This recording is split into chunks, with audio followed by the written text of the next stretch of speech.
충남 태안 사설 병영 캠프 사고로 숨진 공주 4대 부고 학생들의 명복을 빕니다. 같은 부모 입장에서 눈에 넣어도 아프지 않을 금쪽 같은 자식을 불의의 사고로 먼저 보낸 부모님들께 깊은 위로의 마음을 드립니다. 이 사고를 접하면서 저는 1996년 6월에 발생한 화성 시랜드 화재 참사를 떠올렸습니다.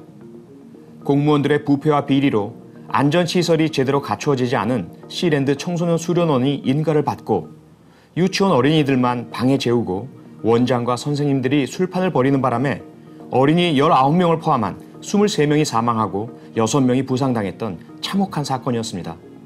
그래도 당시에는 끝까지 상관의 부당한 지시를 거부하며 시랜드에 인허가를 해주지 않았던 이 장덕 계장의 비망록이 공개되면서 정의롭고 사명감 있는 공무원의 모습에 국민이 위안을 찾을 수 있었습니다.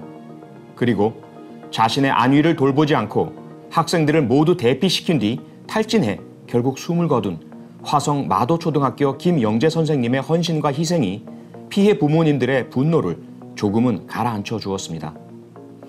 화성 시랜드 사건으로 인해 다중 이용시설에 대한 시설 안전 기준과 점검 등이 강화되었지만 어린이 청소년의 교육과 훈련 및 체험 등의 전 과정에 안전을 확보할 수 있는 법과 제도가 마련되지 않았던 것은 우리에게 천추의 한으로 남았습니다. 결국 이번 태안 사설 병영 캠프 참사로 이어졌으니까요.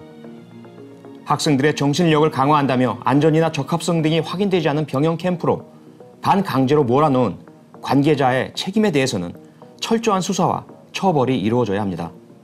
아울러 피해 유가족에 대한 충분한 보상이 이루어져야 합니다. 화성 시랜드 참사 당시 경기도와 화성시의 무성의한 대응에 분노한 부모들은 농성을 하기도 했고 하키 전 국가대표였던 어머니 한 분은 국가로부터 받은 훈장들을 모두 반납한 뒤 뉴질랜드로 이민을 떠나기도 했던 사실을 잊지 말아야 할 것입니다. 무엇보다 다시는 이런 비극이 발생하지 않도록 철저한 재발 방지책을 마련해야 합니다. 어린이 청소년의 단체 활동에는 반드시 사전 안전교육이 이루어지고 안전관리 책임자가 지정되며 인솔교사가 입회 및 참관하도록 의무화하는 법제의 마련이 시급합니다.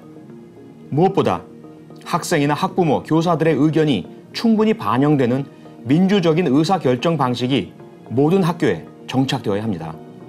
화성 시랜드 참사 전에 문제를 인식하고 부당한 지시에 거부했던 이장덕 계장이 있었던 것처럼 이번 공주 4대 부고의 병영단체 체험학습의 논의와 결정 과정에도 문제를 인식하고 우려를 품었던 교사와 학부모가 분명히 계셨을 것입니다.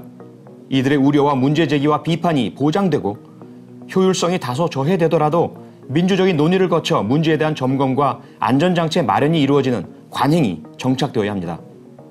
다시 한번 참담한 마음으로 희생된 학생들의 명복을 빌며 하늘이 무너지는 아픔과 슬픔에 휩싸인 부모님들께 무겁고 깊은 위로의 마음을 전해드립니다. 이들의 희생을 헛되이 하지 않기 위해서라도 철저한 진상규명과 엄중한 처벌 그리고 확실한 재발 방지책 마련을 촉구합니다.